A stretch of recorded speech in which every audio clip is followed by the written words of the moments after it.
আগস্টে বাংলাদেশের বিভিন্ন দূতাবাস থেকে রাষ্ট্রপতি জনাব শাহাবুদ্দিন চুপ্পুর ছবি নামিয়ে ফেলা নিয়ে এক ধরনের তুলকালাম ঘটে গেল।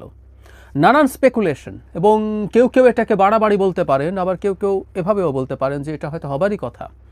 বাংলাদেশ অত্যন্ত ভলেটাইল একটা সিচুয়েশনের মধ্য দিয়ে যাচ্ছে, এবং এই সিচুয়েশনের মধ্য দিয়ে যাবার কারণে নানা রকম গুজব ডালপালা মেলবে, এটা খুবই স্বাভাবিক। শুধু সেটা না, এই রাষ্ট্রপতিকে সরিয়ে ফেলা নিয়ে নানান রকম আলাপ নানান জায়গায়, বা একটা চেষ্টাও হয়েছিল 5 আগস্ট পরবর্তী সময়ে। সুতরাং এটাকে খুব হেলাফেলা করার বিষয় না। কি ঘটেছিল সেটা নিয়ে একটু যদি বলি, বিবিসি বাংলা খুবই বিস্তারিত একটা রিপোর্ট করেছে। সেখানে তারা দেখিয়েছে, বা অন্যান্য জায়গায়ও এই নিউজটা এসছে, বাংলাদেশের পররাষ্ট্র মন্ত্রণালয়ের পক্ষ থেকে বিভিন্ন দূতাবাসে ফোন করে বলা হয়েছে রাষ্ট্রপতির ছবি যেন নামিয়ে ফেলা হয়। এটা বিভিন্ন জায়গায় এর আগেই নামিয়ে ফেলা হয়েছে, এবং যেসব জায়গায় এটা নামিয়ে ফেলা হয়নি সেই জায়গাগুলো থেকে তার ছবি নামিয়ে ফেলা হয়েছিল। কারণ খুঁজতে গিয়ে বিবিসি বাংলা রিপোর্ট বলছে, একটা সূত্রের বরাতে পরিবেশ উপদেষ্টা সৈয়দা রিজওয়ানা হাসান জেনেভায় গিয়েছিলেন, এবং সেখানে বাংলাদেশ দূতাবাসে জনাব শাহাবুদ্দিনের ছবি দেখে তিনি ক্ষুব্ধ হন, এবং তিনি জানান যে এটা তিনি পররাষ্ট্র মন্ত্রণালয়কে জানাবেন। তিনি ফিরে আসার পরই ঘটনাটা ঘটল। এটা খুব ইন্টারেস্টিং একটা ব্যাপার। তিনি সাংবাদিকদের সাথে যখন কথা বলছেন তখন তিনি এই প্রশ্নটার জবাব আসলে দেননি। তিনি র্যাদার বলেছেন এই ছবি সরানো নিয়ে যে এটা নির্বাচনকে প্রভাবিত করছে না। যাই হোক, এখন প্রশ্ন হচ্ছে রাষ্ট্রপতির ছবি কি থাকা জরুরি দূতাবাসে? বাংলাদেশের বিভিন্ন অফিস এবং দূতাবাসে শেখ মুজিবুর রহমানের ছবি থাকার আইন আছে। এর বাইরে আসলে আর তেমন কোনো আইন নাই, কিন্তু প্রধানমন্ত্রীর ছবি থাকা এগুলো নির্দেশনা আছে। এবং আমি এই আপনার রিপোর্টটা পড়ে নিতে পারেন, খুবই বিস্তারিত ভালো একটা রিপোর্ট। তারা সেখানে যেটা দেখাচ্ছেন, বিভিন্ন রাষ্ট্রের দূতাবাসে প্রেসিডেন্টের, মানে আমাদের তো আসলে রাষ্ট্রের প্রধান 1 নম্বর ব্যক্তি তো আসলে রাষ্ট্রপতি, তার ক্ষমতা যেমনই থাকুক না কেন, প্রধান যিনি রাষ্ট্রের প্রধান তার ছবি টাঙিয়ে রাখার একটা কাস্টম বা নর্ম আছে। বাংলাদেশের দূতাবাসগুলো সম্ভবত এই নর্মটা ফলো করছিল।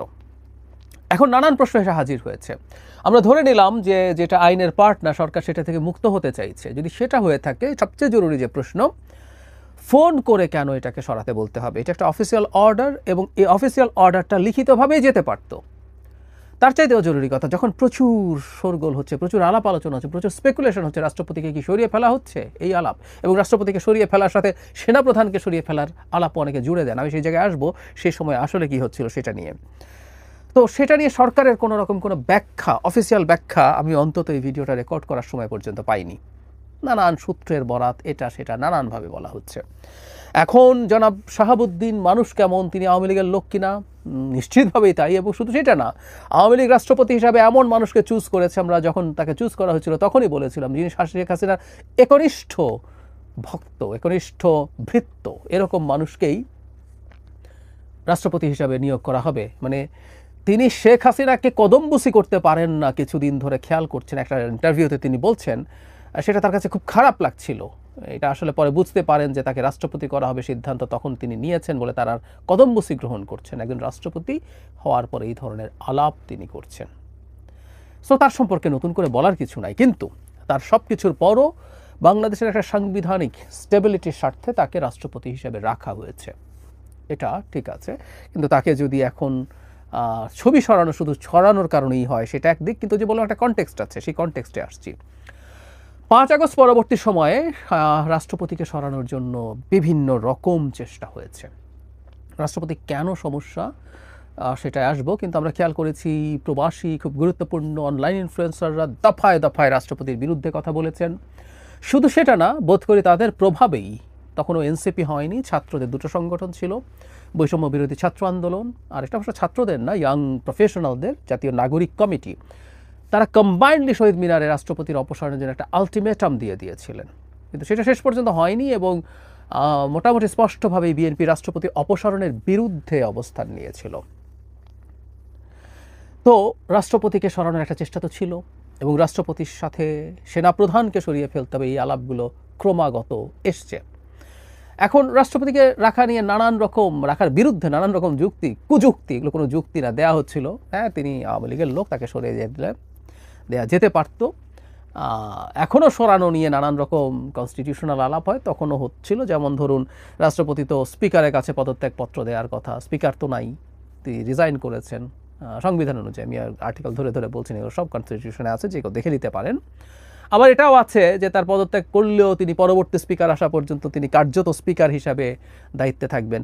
এইসব টেকনিক্যালিটিসের প্রয়োজন নেই। আমি মনে করি রাষ্ট্রপতি স্পিকার না, যে কারো কাছে পদত্যাগপত্র ধরুন প্রধান বিচারপতি দিয়ে চলে গেলেন, নতুন রাষ্ট্রপতি আসলো, এগুলো আমরা পরে র্যাটিফাই করে নিতে পারবো। এই সরকার আসলে অনেক কিছুই আগামীতে কনস্টিটিউশনে র্যাটিফাই করতে হবে, সুতরাং ওটা মেজর ইস্যু না।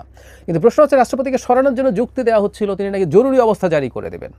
তো তখনও আমি ধরে ধরে দেখিয়েছি যে জরুরি অবস্থা জারির জন্য সেই কাগজে, সেই অফিসিয়াল লেটারে প্রধানমন্ত্রী, মানে এখন প্রধানমন্ত্রী যাতে প্রধান উপদেষ্টা, তার সিগনেচার থাকতে হবে। সুতরাং একজন রাষ্ট্রপতি একা একা কখনো জরুরি অবস্থা জারি করে দিতে পারে না। তবে রাষ্ট্রপতির একটা জায়গায় এখনো গুরুত্ব আছে, সেটা হলো আমাদের বাহিনী প্রধান। তিনি যেহেতু আমাদের সশস্ত্র বাহিনীর সর্বাধিনায়ক, তাই সশস্ত্র বাহিনীর যে কোনো একজন, ধরলাম সেনাপ্রধানকে সরানোর জন্য প্রধান উপদেষ্টার সাথে রাষ্ট্রপতিরও সম্মতি প্রয়োজন হবে।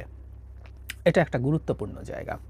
ফলে সেনাপ্রধানকে অপসারণ করতে যারা চান, এবং কেন চান সেটা নিয়ে অনেক কথা আমরা বলেছি, আবারও বলি, সেটা হচ্ছে এই সেনাপ্রধান নির্বাচনের পক্ষে অবস্থান নিয়েছেন।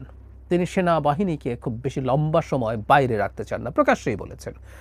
তারা একটা ডিসিপ্লিন ফোর্স, তাতে তাদের অনিয়ম দুর্নীতির সাথে জড়িয়ে পড়ার যেমন ঝুঁকি আছে, তার চাইতেও জরুরি কথা সেটা হচ্ছে সেই ফোর্সটা বাইরে থেকে তার যে প্রফেশনাল ট্রেনিং ক্রমাগত নিয়ে যেতে হয়, তার কমব্যাট রেডিনেস বলে, তারা যুদ্ধের জন্য যে প্রস্তুত থাকবেন, সেগুলো হ্যাম্পার্ড হচ্ছে। তিনি সেটা পছন্দ করছেন না, তাই তিনি প্রকাশ্যেই নির্বাচনের ব্যাপারে তার অবস্থান উল্লেখ করেছেন। এখন সেনাপ্রধানের তো রিটায়ারমেন্ট হচ্ছে না, আমাদের এখন সেনাপ্রধান কেউ নিযুক্ত হলেই তার আগে তার যতদিনই চাকরি থাকুক না কেন তিনি 3 বছরের একটা মেয়াদ পান। সো উনি তো এই নির্বাচনের পরে মানে তার দায়িত্বে এসেছেন সম্ভবত মে-জুনের দিকে, তাহলে তার 27 সাল পর্যন্ত দায়িত্ব আছে। তার ন্যাচারাল রিটায়ারমেন্টের অপেক্ষা করা অসম্ভব না, সুতরাং তাকে অপসারণ করতে হবে তাদের যারা নির্বাচন পিছিয়ে দেওয়ার খায়েশ রাখেন। এবং সেখানে জনাব শাহাবুদ্দিন কাউন্টার সিগনেচার করবেন কিনা সেটা একটা গুরুত্বপূর্ণ প্রশ্ন, নাও করতে পারেন। এবং তাকে যদি সরিয়ে ফেলেন নিজের মতো একজন রাষ্ট্রপতি বসিয়ে দেওয়া যায়, নানান রকম নাম আছে, যারা এই চেষ্টাগুলো করেন তাদের অনেক প্রপোজড নেম আছে, তাদের একজনকে বসিয়ে দেওয়া গেলে তাহলে এই কাজটা করা রাষ্ট্রপতির আর আসলে তেমন কোনো ক্ষমতা নাই।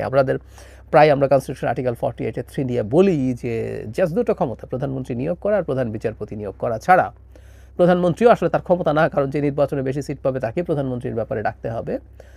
তার ডিফ্যাক্ট বা কার্যত আসলে একটা মাত্র ক্ষমতা আছে, এর বাইরে তার আসলে কোনো ক্ষমতা নেই, সবই তার পরামর্শে, প্রধানমন্ত্রী বা প্রধান উপদেষ্টার পরামর্শে করতে হবে।